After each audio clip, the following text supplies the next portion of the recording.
I mean, I guess there's something to be said for like age. You get to a certain age and the hormones and stuff like that because they say that They do say happens. that. They say that happens. But And the cocktails don't make it no better. So but I didn't gave up on the you cocktails. I have? I ain't got there have. yet. I'm trying. I'm trying to do whatever. Okay, so he about to come.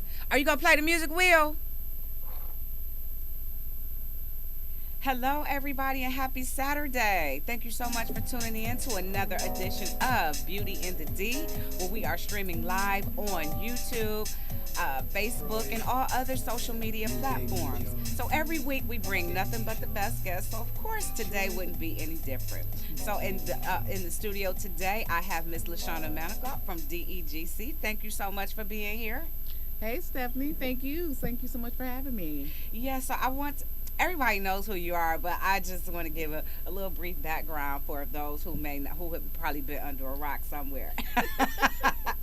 So Lashana Manigault is a dynamic leader, entrepreneur, and champion for small businesses and women's empowerment.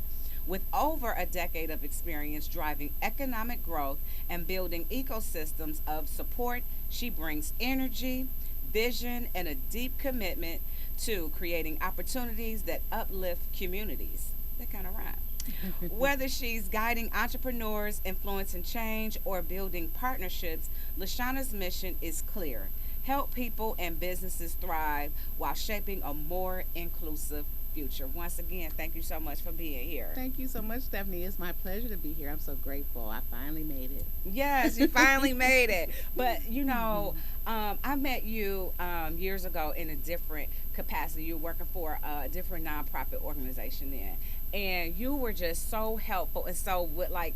Who knew what the future would bring? Like, I Yeah. don't even think you were thinking about going to DEGC at the time. You know Right. what I mean? And Right. I was not where I am That's right. at the time.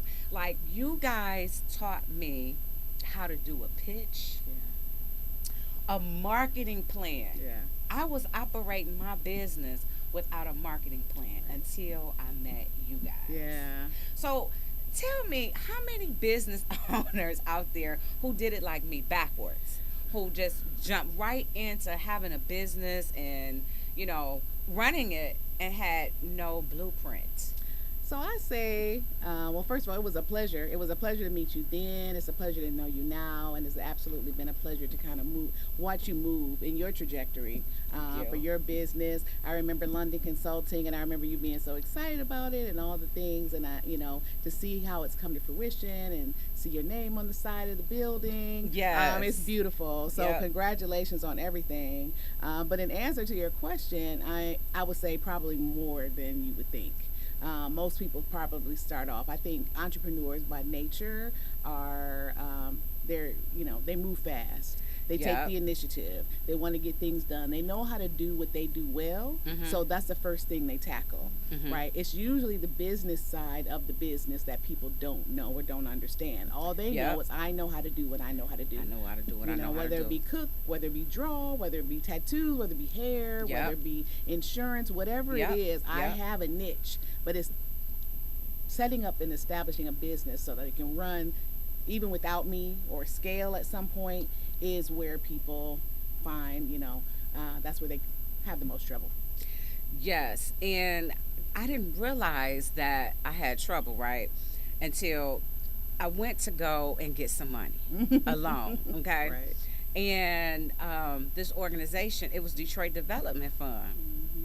And they led me to you all. Like, Hmm. okay, she was like, "Do you have a business plan? Do you have?" I'm like, "Huh, huh." This sounded like she was Right. speaking a different language to me, right? Yeah. I'm thinking I could just go in, Yeah. and not that I'm a illiterate or ignorant person, but it was like I knew how to do what I knew how to do, Right. right? And so I didn't realize in order to get some money, you needed a marketing plan. Yeah, that's right. So you got to have a business plan.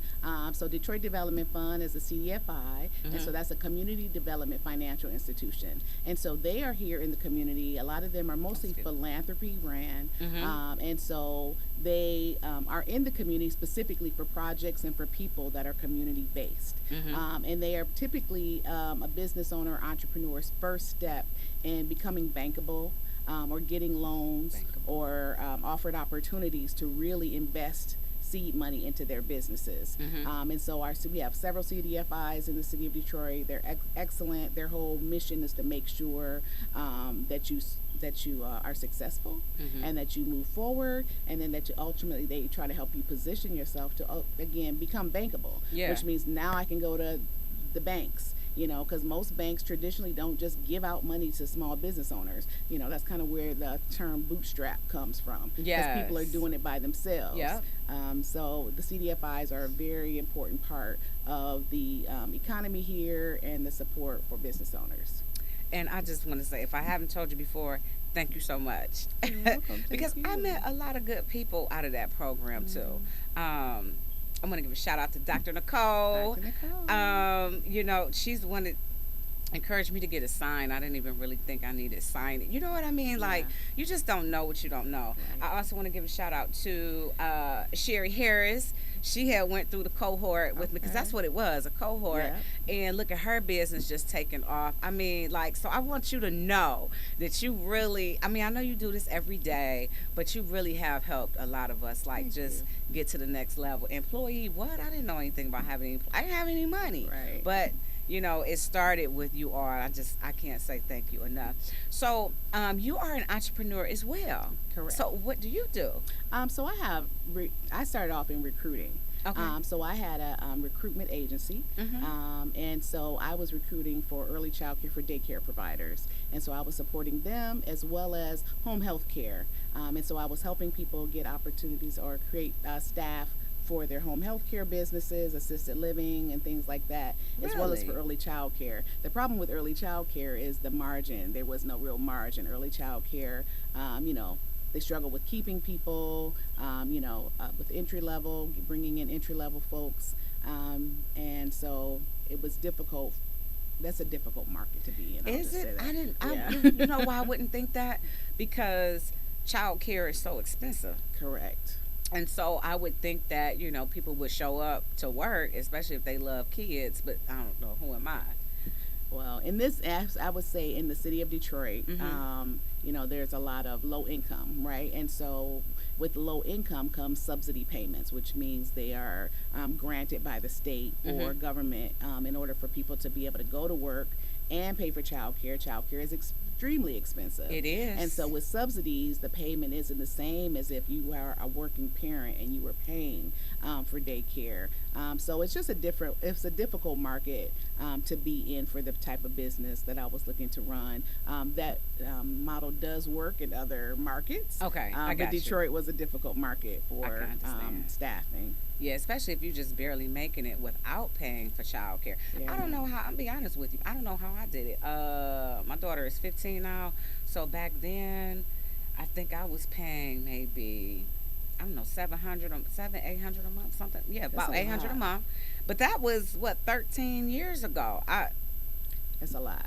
Early child care is extremely expensive. And depending on how many children you have, and because you gotta feed them, and you gotta have the staff, you gotta have the time, and you gotta have a heart for that. You have to have a heart for that. You can't go for that anytime, for just a check. Anytime, most of those type of, whether you're a teacher or whether you're early child care, different things, public service. I always consider those jobs or positions public service positions, because you are there for and on behalf of the community.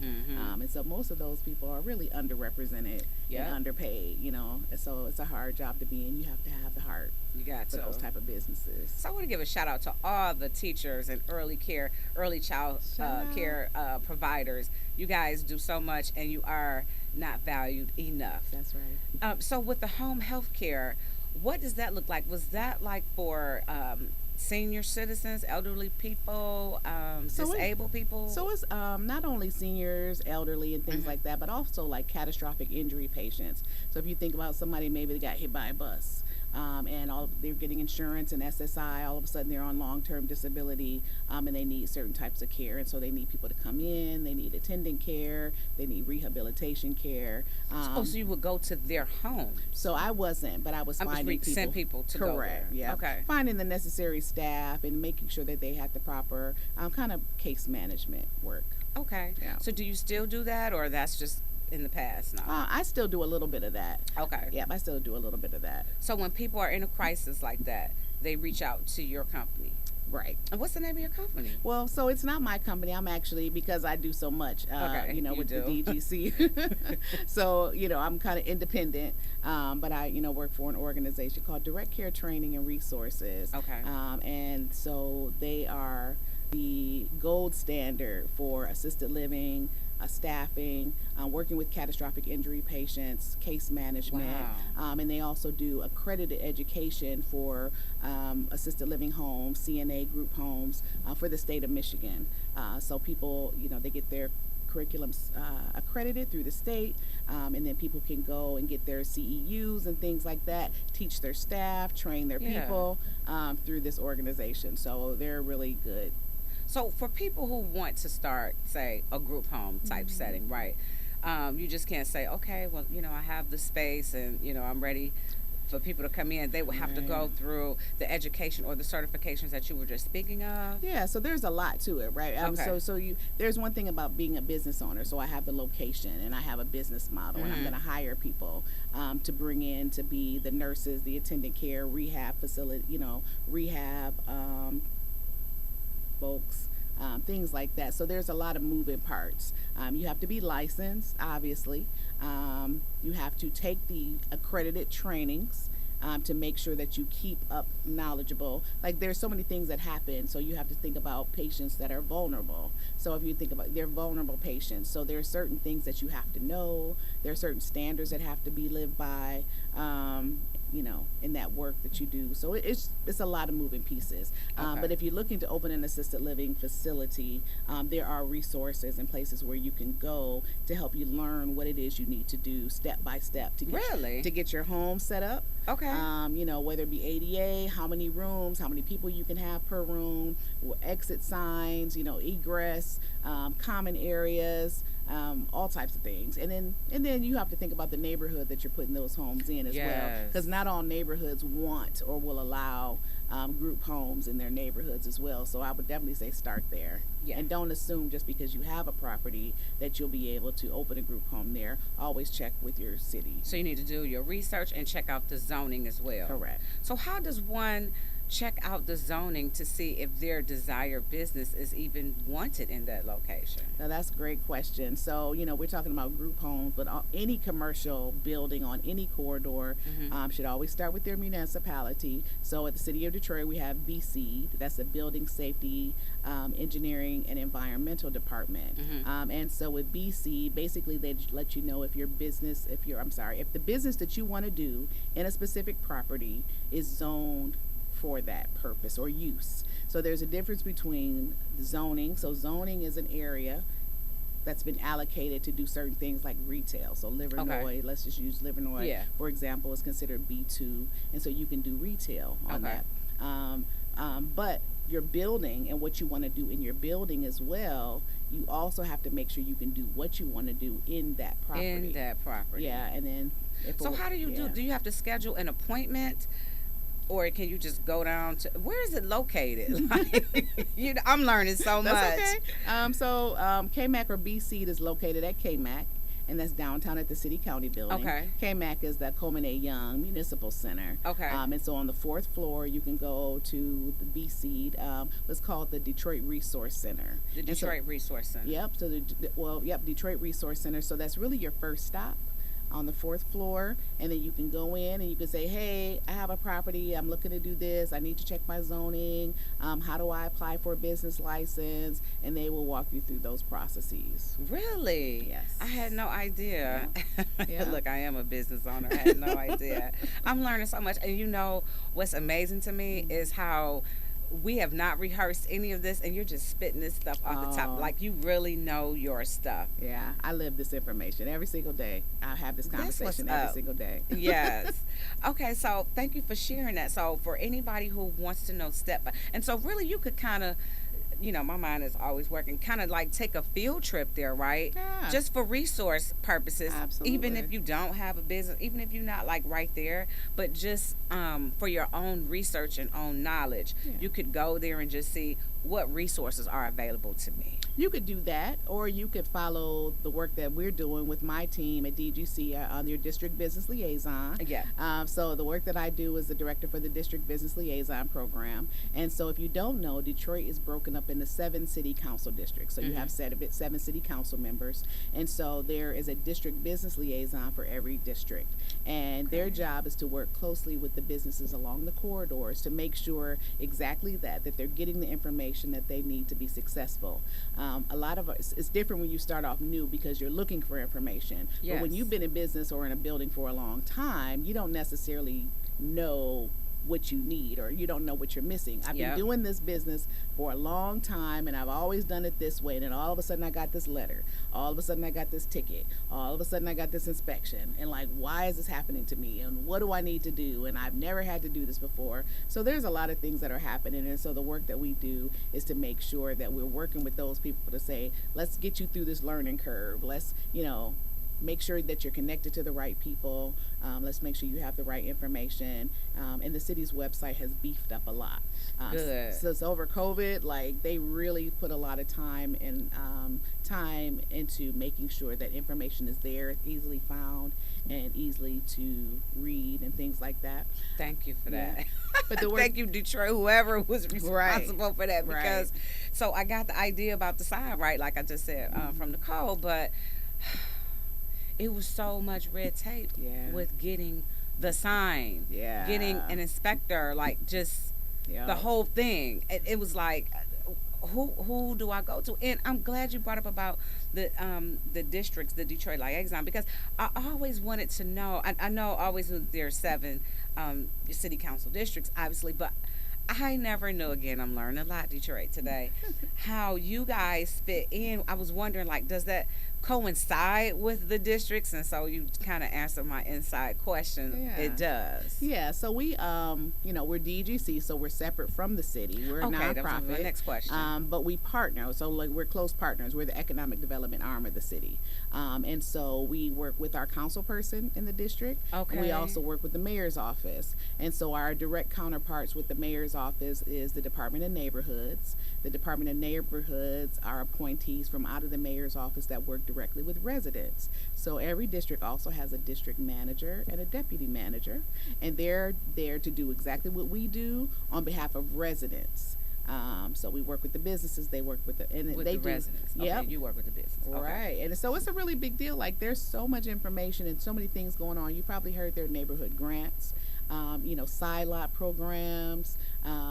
They do events, they do block clubs, they do Flower Day, Motor City Makeover, cleanup efforts. Yeah. Like there are lots of things that happen. We also help they also help when it comes with like dangerous buildings or dangerous houses. If you have a house on your street and they keep breaking in and there's always crime and there's people coming and going and there's a lot going on because there's a vacant house and it's causing wreaking havoc on that block. They can report that or will report that and get the city to come out, clean it out, board it up, get the people out. The DPD is involved. They're escorting people out of the homes. Like there's a lot that's happening in the city for cleanup efforts and to make sure people and residents are safe. That's good to know. I have a home next door to me that's abandoned. So, who would see? It's so many departments. Like I don't know. Like, okay, do you go to your ombudsman? Do you go to your city council person? Like, so for specifically properties that are abandoned, right, or just not being kept up because it is owned by somebody. Yeah. This property that I'm referring to, Mhm. It does have an owner. It's, but there. Who do you call exactly for those type of situations? So I would definitely start off with your district manager. District manager. Yep. So start with your district manager. And how do you find out who your district manager? I know So- who my city council person is. You but- can go to your council person. Your Okay. district manager is a little more like your council person is your council person, right? They got a lot going on. Yeah. And it doesn't mean that they can't support you, Right. but for kind of like, kind of the tasks, Yeah, getting just the things- right ladder. Yeah, I would definitely say check in with your district manager. Let them know. I live here. This house over here has been a nuisance. Mhm. It's not boarded up. We know people own this house. There are things going on over here. I just don't feel safe.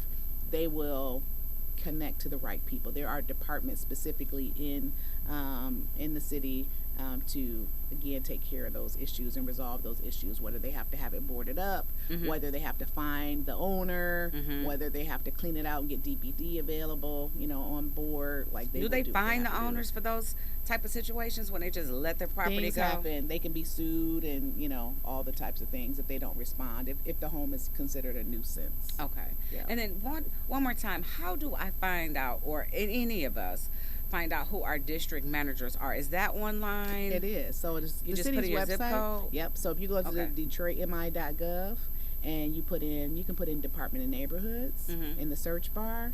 The Department of Neighborhoods will show up and it'll show you who all your representatives are for your district. Okay. And there is an area, there was at one time an area where you could put your address in and say, how do I find who's mine? Okay. And so, but yeah, if you put in Department of Neighborhoods, everybody will show up. Thank you for that. Yeah, That's good information. Good. So you also have worked with for like women's empowerment as well. What specifically do you do with that? Well, I think, so obviously women are the backbone of our society, right? And I'm a woman, there are most business owners, I would say business owners in the city are probably out of every 5 brick and mortar businesses, 2 of them are women owned. We found that out, doing studies and things like that. So we just celebrate the work that's being done just across the city in general. But there's been a new Detroit Women's Commission that's been created. Really? So the city of Detroit, right. So the women's commissions were created back in the 60s to give a voice to women Okay. in local government, because we know at one point, most government was male run Yep. and male dominated. Mhm. And so women's commissions were created in this country to give women a voice in local government. And so Detroit just started its first women's commission, and the first of its kind, and back in April. And it was started by Angela Whitfield Calloway, who's Oh yeah, city council. city council Yeah. for District 2. Yep. And so, and then the commissioners, is 8 commissioners that were selected. They're mayoral appointed. And they're actually hosting an event in September the 20th Okay. at Northwest Activity Center. Okay. And it's for women. And it's about women. And it's networking and resources with the Women's Commission. Okay. So they can find out how they can empower each other. What do the women business owners and nonprofit leaders out here need to know, or need in order to get their missions across the finish Okay. line? So how did you develop a passion for that? You are so busy. How did you develop a passion for that? Well, obviously I'm a woman, and the women that I work with are so phenomenal, Uh-huh. and you see everybody's working so hard. There's always so many things going on. I didn't create the Women's Commission. Mhm. Councilwoman Calloway created the commission, from my understanding, but just trying to be involved and uplift the work. You know what I mean? Anytime you have any type of platform, like yourself, anytime you have a platform, you want to make sure you use it for its highest and greatest good. And there's so many phenomenal things going on in the city, and so many phenomenal women that are doing things and Yes. trying to make a change, Yeah. and trying to implement things while they have opportunities and platforms to do so. So I just, I think it's all phenomenal, and I'll do is. whatever I can to continue to let everybody know. The hard part is I've been doing this work for over 10 years, and every time I turn around, they're like, "What? We don't know about. I haven't heard. Nobody told me." And I'm like, "Oh my gosh!" This is all we do is try to make sure that people know what's happening, and it's difficult. So that's why to you hear. stay so busy, because It's you're trying to push trying this to get the information message out. Yeah, Yes, to the so, masses. To the masses. So you mentioned also about neighborhood grants. What does that consist of? So Mary Sheffield, President Council Sheffield, Mhm. I believe she started the neighborhood grants, and so neighborhood block clubs could apply for grants to beautify their neighborhoods.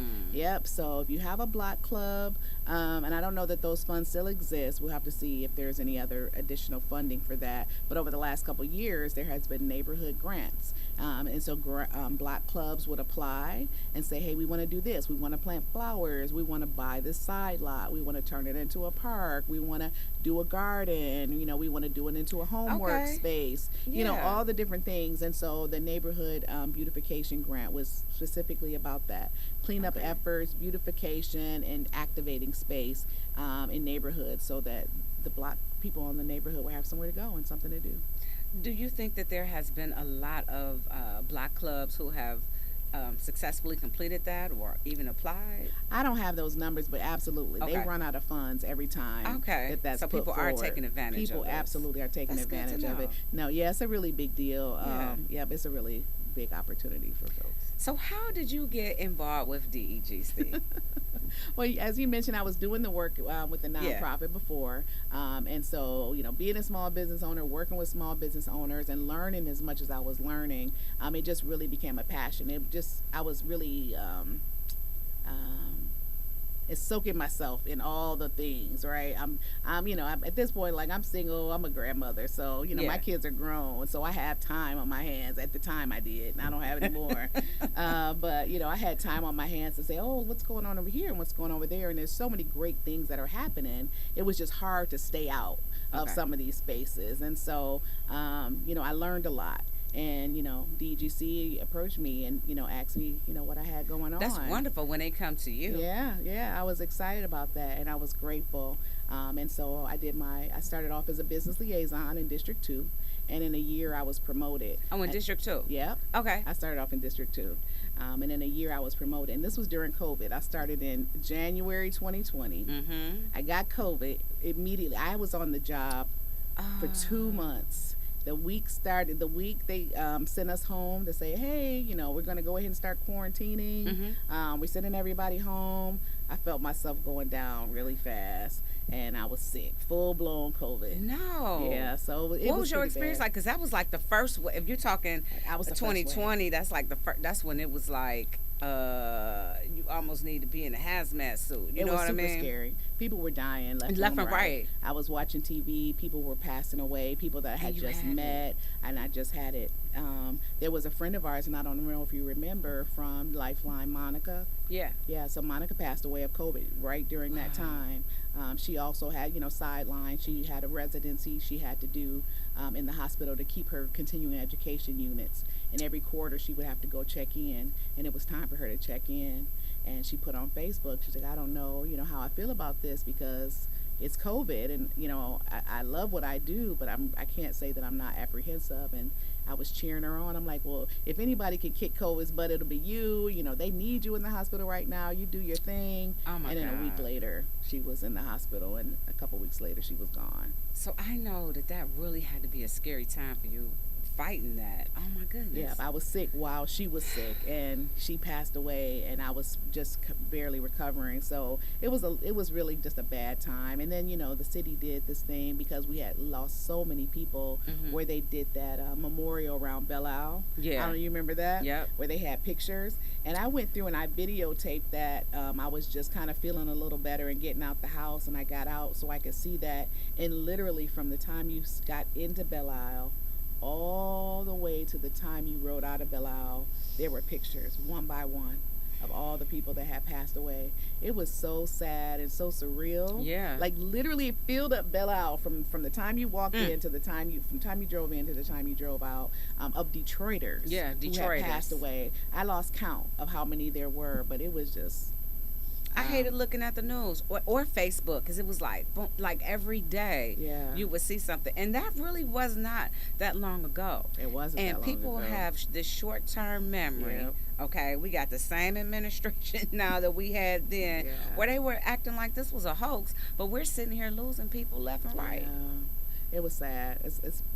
It every now and then I think about it, or it comes back up to me because Yeah. I was sick, and so I'm a COVID survivor. And there was no vaccination there was then. no vaccinations at the time, and just all the things that happened. It in that short period of time. It's only been 5 years. That's what I'm saying. It's literally just been 5 years, Yeah. and we went from that, all the people, to the memorial service, to the vaccines, Yeah. and they were doing vaccine pop-ups all over the city. I With remember, the yeah. Detroit Health Department was out. Huntington Bank did this whole drive-through vaccines. I remember that. It was so much going on, and it was like Historic. yeah, historical stuff. And now it's like all the city is back and it's vibrant and people are going to games and And doing they all the forgetting about things. that. And they forgot, like, it seemed like just a few months ago, a couple years ago, We had a real we crisis. had a real crisis. So, So, have you taken? And I'm asking you this because you were in that first wave, and I really feel like you know my cousin Elaine. Shout out to Elaine. mm, I really feel like my cousin David, her brother, passed from COVID yeah. because they didn't really know what it. You know what I mean? They didn't know, and that was during that time. Yeah. Have you taken any of the vaccinations? I did get vaccinated Okay. because of the work that I was doing. I knew Right. that I got sick Mhm. because of the work that I was doing. I was Mhm. out, like literally in people's spaces, at events. Yeah. I had just started that job and I was like right in the thick of it. And I knew that it was because of that I caught Caught in the COVID. first place. And Yeah. so I wasn't going to continue to put myself at risk. Mhm. Again, I got family and stuff like that. And at the time, some of my kids lived with me, my grandkids, and when they found out that I had it and how sick I was, the health department called, to see how I was doing. And when I told them, they were saying okay because they do contract tracing, and they were trying to figure out who else was in the house. And I told them, they said, "Wow." They said, "We've heard so many horror stories." He said, "It's a blessing nobody else in your family got sick." He said, "We've been Wow. talking to people where everybody in that house And the house died." not Yeah. just got sick but died. Yeah, Oh my yeah, it was goodness. crazy. So it was a different time. It was kind What a of. hell of a time to start a new job, Yeah, promotion. I don't even know if my benefits kicked in yet. I don't even know if I can go to the hospital. But back to Elaine, I agree. Yeah. Berea Group, the Moringa, the Sea Moss. And so I met her around the same time I met you. It was probably Yeah. through the organization I was working with, and so she's been phenomenal. She made Yeah. sure that she kept us in products and Yeah. made sure that she always checks in and say, "Hey, have you had this? Have you had your sea moss? You had your moringa? You're taking your sour sop and things Mhm. like that." And just all the things like we really need to be watching what we're doing. And I was able to Yeah. take those things and not only integrate them into my life, but I've been integrating them into my family's life Okay. and things like that. She's been a blessing. That's what's up. So, what exactly is it? One more time. What's your job title for DEGC? So I'm the director of the district business liaison program. The director. Yeah, Okay. yeah. We thank you for your passion, though. Yeah. For really helping people, to develop and scale. So I see you all the time out here in these streets. Clearly, you love what you do. It's full Yeah. of networking. What's going on right now that business owners should be aware of? Yep. So lots of things. So the district business liaisons are responsible for hosting resource fairs, Mm-hmm. networking events, as well as resource fairs, networking event. Oh, and the corridor compliance education. So What's that? the corridor compliance education series is an event that we host at a business. To bring the city services that BC department to the city, to business owners on To the the corridor. streets. Bring them to the streets. Mm. So just like you said, you bought a building, or you're in a building and you're trying to get a sign, and you're like, "What's a sign permit? And what am I supposed to be doing?" This answers all those questions. So we have, Eric Johnson from the city. He comes down and he talks about the sign permit. We have business licensing come out. We have the health department come out. We have talk about food-based businesses and what people need to know. BC comes out and talks about property maintenance, about blight, all the things that people need to know about inspections and things like that. And so our corridor compliance education series is hosted in each corridor every year. And it's just our way of making sure that people are more closely connected because, you're running your business. You don't have time to be running downtown and things like that all Right. the time. And so we try to bring the information to you as close to you as possible so that you understand not only what you need to know, but also other resources that are available for you. So we find our way Mhm. to do engagement in the communities. And so we have a few of those events coming up. So I'll just mention really quick. So in District 5 on August 25th, Where's District 5? What So does that encompass? District 5 is kind of downtown Okay. and midtown area. Okay. So District 5, District Business Liaison Krista Pickett, she'll be hosting her corridor compliance event, and it's going to be at Tech Town. Okay. Yep, so it'll be there. What's the day and time? August the 25th. August so it's on a Monday. 25th. Okay. Yep, 2 Mondays. Not next Monday, And but the following. time? It'll be at 6 p.m. 6 p.m. in Tech Town. Yep. Okay, so if you have a business in District 5, Yeah. you need to show up on August 25th at Techtown. Techtown. At what time again? It's 400 boroughs. 400 boroughs. Yep, they're in Midtown. It is at it's 5 to 7:30. 5 to 7:30, and so that also gives you an opportunity to network with other business owners too, right? Absolutely. Okay, all right. And then the next, I just want to make sure people hear. Yeah. And then actually coming up on the 18th, which I believe is Monday. Is it Monday the 18th? Yeah, that's Okay. Monday. Monday, District 1 and District 2 have a collaboration resource fair, and they're going to be at Crowell Rec. And that is going to be, Crowell is in District 1. It's on Losser Road. Okay. So just south of 6 Mile. Okay. And so they're going to have a resource fair there, and their resource fair is really focused around funding.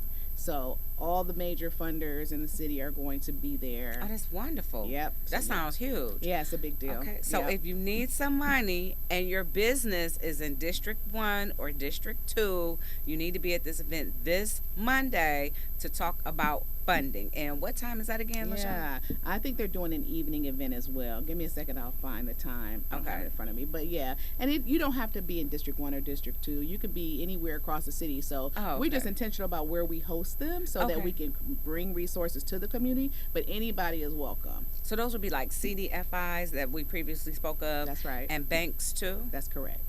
Wow. Yep, CDFIs and the banks. Yes. Okay. Will be in I need to be at that event. You do need to be there. Yes. That'll be good. What else we got going on? Yeah. Let me see. And again, we just continue to do those type of events. In District 7 in September, we have one coming up in District 7. She's still solidifying her place. But I would definitely just encourage people to go on to DetroitMeansBusiness.org. Detroit. So Detroit Means Business and DEGC, are they collaborative as well? Yes. Or are they one and the same? They're one and the same.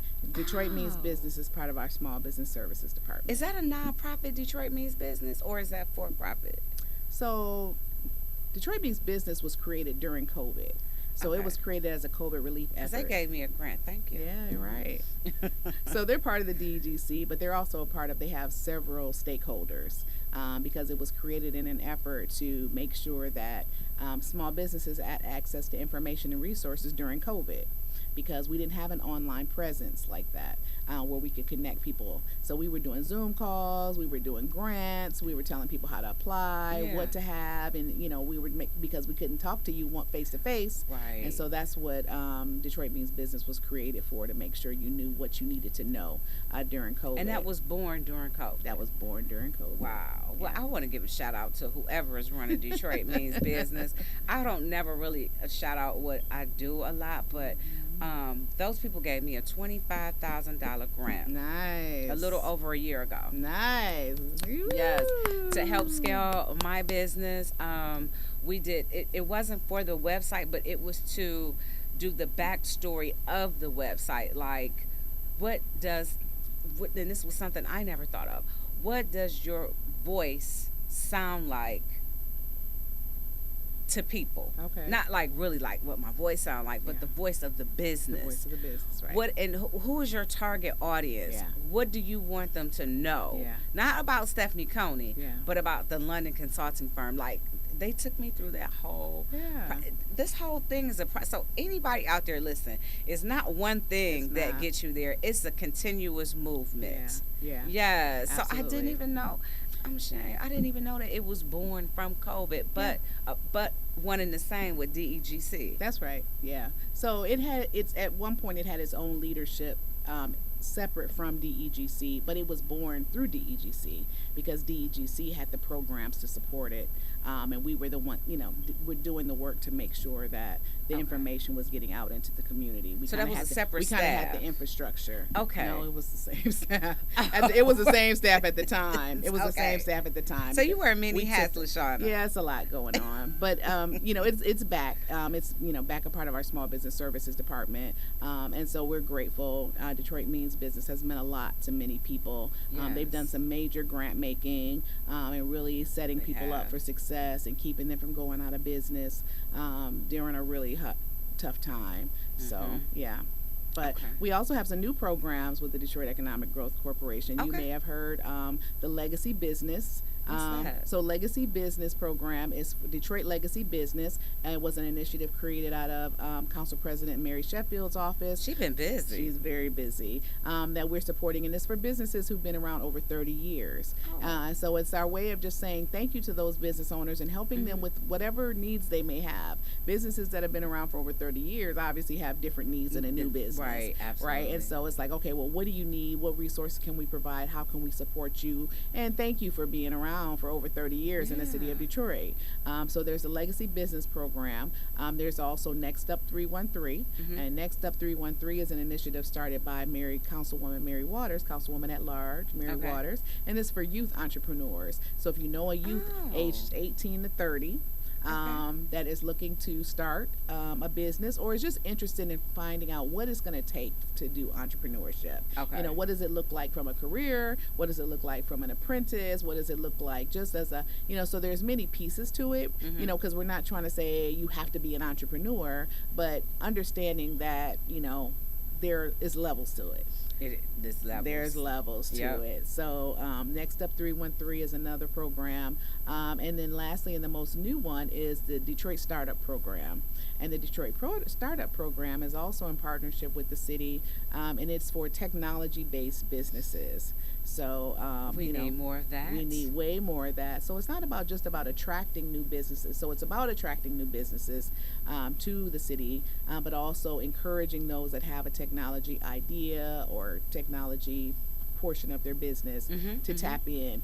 You know, we're trying to be the next Silicon Valley. Detroit is doing everything, and we want it all, and technology is a big piece of that. So we know how important that is. So that was going to be my next question is, what has made Detroit look to invest in us entrepreneurs and, you know, small business owners alike? What has caused such a, I don't know, a need or a want to help us? So I don't know exactly what it is, but I'm grateful for it. We actually have, you know, we've really set a standard on a national level of how much, you know, we're really doing for our small business and entrepreneurs. Like a lot of the things that you see that are happening are being duplicated and replicated in other places, in other cities, in other states, and they come here all the time to say, hey, what are you all doing? Like, we're hearing great things about Detroit. What are you doing? How are you supporting folks? And like, so there's so many conversations that are happening and people coming from all over to check out. Don't that make you feel good? Very proud. Very proud. You know, it's really good. And it makes everything worth it. You know, it's so much going on. It really all that makes ripping and running you're doing. But it's not just me, but we have a whole ecosystem. I know, but I'm just saying, I see you a lot. I see your face from emails to events. It's like, hey, you be out here. Like, really boots on the ground. Yeah, you're doing the work. You're passionate about it. And you love what you do. I do. And that makes me happy. Yeah. That makes me happy. And then I meet beautiful people like yourself and others. And, you know, they turn into long-term relationships. And, you know what I mean? And you get to look at people's progress and you get to know that you were a part of certain things. And there's just there's just an appreciation and a favor in that type of work. So I'm grateful. Are you a native from Detroit? I am. Oh, that makes this even more. So, I like how you said that other places are duplicating what we do. Yeah. Well, they always have. Right. So when people say, you know, Detroit is coming back, we've been here. We've been here. But now, you know, you see us in a new light. And that's good. It's a new level of respect. A new level of respect. And, you know, we just keep doing what we do, you know. And so it's just all good. You know, we have our problems. Nothing is perfect. Show me something that is. Show me something that is. But it's just really good stuff going on out here. And I just wish more people were tapped in. So I really appreciate you in this platform. And really, again, trying to get the word out and helping us get the word out, you know, because it's just so many good things that are happening that people need to grab hold to. There are still more resources and there's still more funding and there's still, you know, CDFIs looking to find that right business owner and that right, you know, that right opportunity to plug in and uplift business owners. So Because I'm gonna come back again Yeah, and absolutely. again because it's not gonna stop. I'm hopefully I can get to the point where I'm like one of those legacy people that you just talked about for Yeah. 30 years Yeah. in business. Is DEGC also a part of like the Detroit at Work program too, or is that separate from you That's guys? separate. So Detroit at Work Okay. is workforce development, Okay. and so they're part of. You probably get the mixed up the DESC, Detroit Employment Solutions Okay. Corporation, and so that's probably why. But that their president and CEO is Dana Williams, Okay. and they're really workforce development. I told you this time go by fast. We got like 2 minutes. It's already over. That's What do you crazy. want people to know about you? About me? You personally. I'm a Detroiter. I love what I do. I went to Cooley High. Shout out to Cooley. Shout out Y'all to had the Cooley. best reunions. We have the best reunions. Yeah, in the yard, and then when we do our events, our 10 years and things Yeah. like that, we go hard on those as well. I just love what I do. I love people. I very genuinely invested in this community and in this city, and it's really my pleasure to make sure that people in their work that they're doing is uplifted. Okay. And so I'm grateful. And then what do you want people to know about DEGC? Because I think some of us think of it as just like this invisible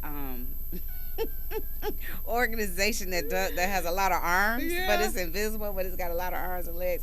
What do you want people to know about DEGC? DEGC. So our CEO and is Kevin Johnson. He's a great guy. Economic development is very powerful for any state or municipality.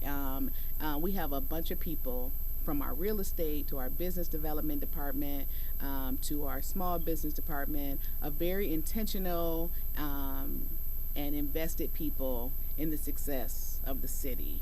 And so the work that we do is hard work, but it's all done with love Yeah. and With love. with gratitude. And I don't just say that. Like the people, I mean, everybody has their quirks, right? I'm not saying everybody, is kumbaya.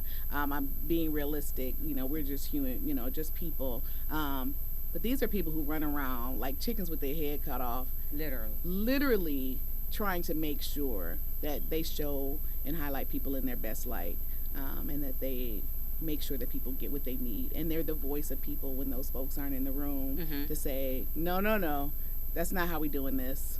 We need to think about something else. We can't do programs like this. We can't create this, because for this reason or that reason, because we know the people of Detroit and we know what they need. So That's what's up. We're I'm great. gonna have to go a little over a time because I just have a couple more questions. How is DEGC funded? DGC is a nonprofit. Okay. So Is that philanthropy or it is grants? It's philanthropy, it's grants, and the city is our biggest client. Okay. So we do have, we are funded through the city as well. City council funds, I think, our general budget, and then there are other opportunities and funds that come through the pipeline. So Okay. Different programs are funded by different things and different initiatives. Gotcha. But yeah. So can you briefly tell me, because you mentioned about the real estate piece, I didn't even know Yeah. that you guys had, I told you got arms and legs everywhere. Yeah. Can you briefly tell us what does the real estate portion of that consist of with DEGC? Sure. So I'll just say this: small business services is actually fairly new for DEGC. But about 10 years ago, Motor City Match started. Before that, it was Yeah. called the Revolve program. But that was kind of the beginning of DEGC working with small businesses. As an economic development corporation, their goal has been on attracting development into the city. So working with the Henry Fords and working with the Oh, Gilberts. on a and whole nother level. Yeah. So they do Big major projects, projects. And we still do that, right? So you see a lot of us, we're getting more attention based on our small business services because we're more connected to people Yeah. on the ground level. But DGC has been around. It was an initiative actually of Coleman A. Young.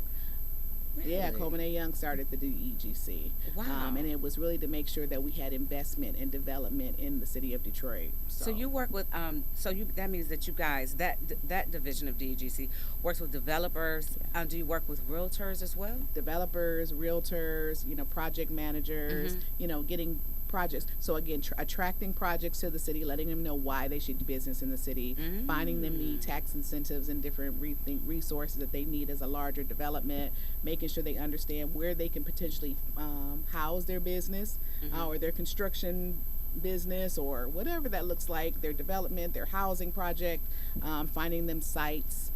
Okay. And Dave Howell is the senior director for our real estate department, and he does a phenomenal job in making sure that there have been multi-million-dollar projects, that billion-dollar projects that are So if happening across the realtors want city. to get involved with that arm or that leg of the business, how can they do so? Well, I would say to reach out. They're really working on, from a development perspective, like what projects do you have? So I would start there Okay. from a projects perspective. So if you have projects, one of the things that's big for the city now is kind of the affordable housing projects Yes. and things like that. That's a So huge need. yeah, there are resources for that as So well. how would they go about getting, or anybody from for that matter, from whether you're on the large scale or whether you're a small business owner like me, Yeah. how do people get in contact with I DEGC? would say go to degc.org. So it's degc.org. And then you can go under our champions list and you will see all the different departments and be able to tap into those different areas of our Okay. business organization. And one last question, I promise. Okay. When you talked about the legacy, right, for Yeah. the businesses who've been in business for 30 plus years or so, um, are there any common needs do you think that these type of businesses need, because I know they don't need the same thing that I would need, Yeah. to sustain them or just scale even? I would say probably the biggest need for businesses that have been around for 30 years or more are probably structural as far as their buildings are Their concerned. buildings. I would say, if you've been in the same building for almost 30 years, or Hmm. even if I would say structurally, you probably are dealing with some issues. Depending on how well you've done over the years or how well you've maintained your building, I would probably say structural is probably the biggest issue that some of our, senior businesses are having. So obviously, there's funds that need to be made available, architecture that needs to be made available. You know Yep. what I mean? Engineering Hmm. needs, and those types of things. Probably safety as Yeah, well. yeah, Yeah. yeah, yeah. Okay, so for I'm gonna have you give out the website one more time. But when we go on that website, we can also find our business district liaisons on there as well. That's Correct? correct. Okay. So one more time before we get out of here, Okay. what is the website that we can go to and get all of this valuable information and Thank you resources? so much. So it's degc.org slash, I believe it's DBL to go directly to the DBLs. But if you go onto degc.org, you'll find all of our different departments and you very easily find the district business liaison team. Okay. And then for Detroit Means Business, is there a site for that? Yes, it's detroitmeansbusiness.org. The DBLs have a page in there, but there's a lot of resources in there, financial resources, events, and things of that nature. You'll find all kind of information there, and then some of our partner information as well. So detroitmeansbusiness.org, and then I also want to recommend detroitmi.gov.